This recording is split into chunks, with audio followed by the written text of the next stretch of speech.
Yeah, we just a minute ago we named him starting tailback at Ohio State, and that's the Cadillac position in college football right now. That's a spot that when you think of the starting tailbacks that have been here in the history and the recent history, very confident that he's or he won't be the starting tailback.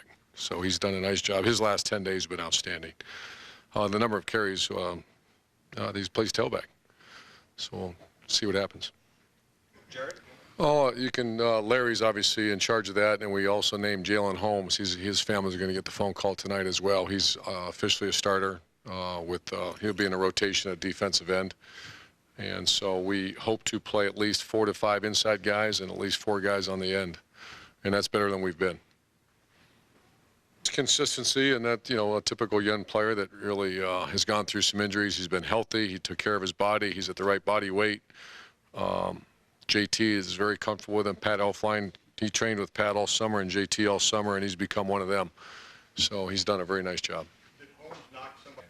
Yeah, that's our mistake. He's a third H, and he will play. And then Cam Burrows has hurt his foot again, and so he's going to work in our strength room, and it looks like he won't play football. So it's been a tough go for him. He's an awesome guy. He's a guy that's a leader on this team, an excellent student, great family, and so that's.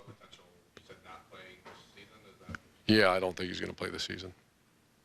Far left over there. New this year, just and I kind of, because I do it myself with a lot of things, and went through, and so I challenged our staff and our players. Kind of, it's something they can grab a hold of. Are they game ready or not?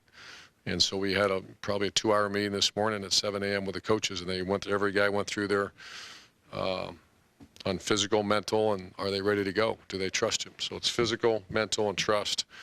And they give a 1 through 10 grade. And if you're in the 8+, you're going to play in a game. If you're not, you're not. Yeah, first of all, he's extremely talented, a very humble guy, great family. His dad actually called me, it might have been last night, real late, and said, because he got the call. His son started in Ohio State, and just a wonderful family. And I thought he was a really good player in high school, but he's better than we thought.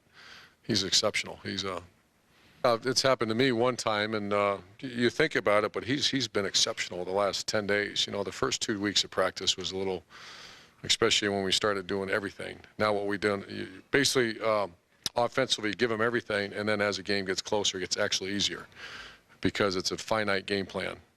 10 days into training camp, it's infinite with all the plays, all the looks, all the blitzes, and now it's very finite, and he's done very well. The other thing, A part of, when you start saying we had some issues in the offensive line as far as pass protection last year, and that also was involved in the lack of production from the receivers and the quarterback. The fact that we were playing 2 different quarterbacks at times, a little bit, the continuity was not what you wanted. So there's a variety of reasons, and that's why we practice every day. You said, how do we get it? It's how do you develop an offensive line? Go practice your tail off for 3 weeks and continue working at it. you feel pretty good about where you are?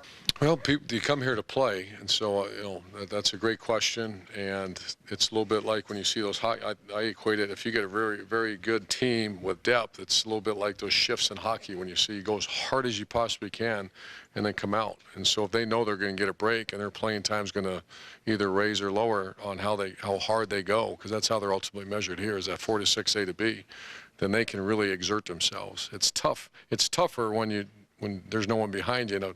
A D lineman especially, that's the hardest darn position there is, especially in a passing game because they're constantly pass rush. You can't go hard every snap if you're playing 80 snaps, but you can go hard for 4 if you know someone's coming in and give you a blow. Front row left, Ari.